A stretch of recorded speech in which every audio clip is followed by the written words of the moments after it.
Ang maikling kwento na ito ay pinamagatang Ang Batang Binubuli. Isang araw may isang batang binubuli sa kanilang paaralan. At hindi ito alam ng kanyang ina. Ang batang binubuli ay si Thomas. Ang bata na ito ay napakatahimik sa kanilang silid-aralan. Habang siya ay naglalakad patungo sa kanilang paaralan, nakasalubong niya si Noel.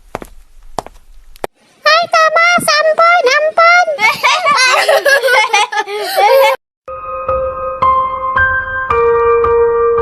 Hindi ito pinansin ni Thomas.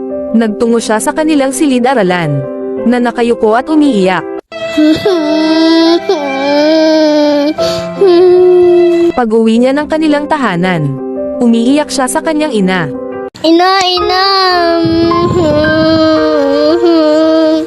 Ano nangyari sa'yo, anak?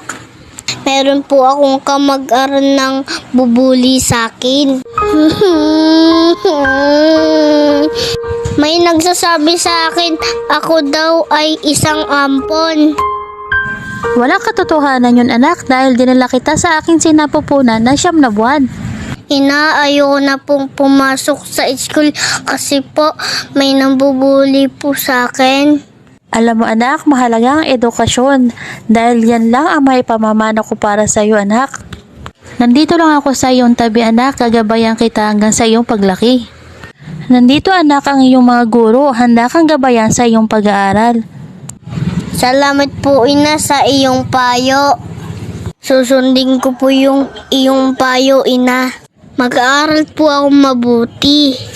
Lagi mong tatandaan, anak, na nandito lang ako at mahal na mahal kita.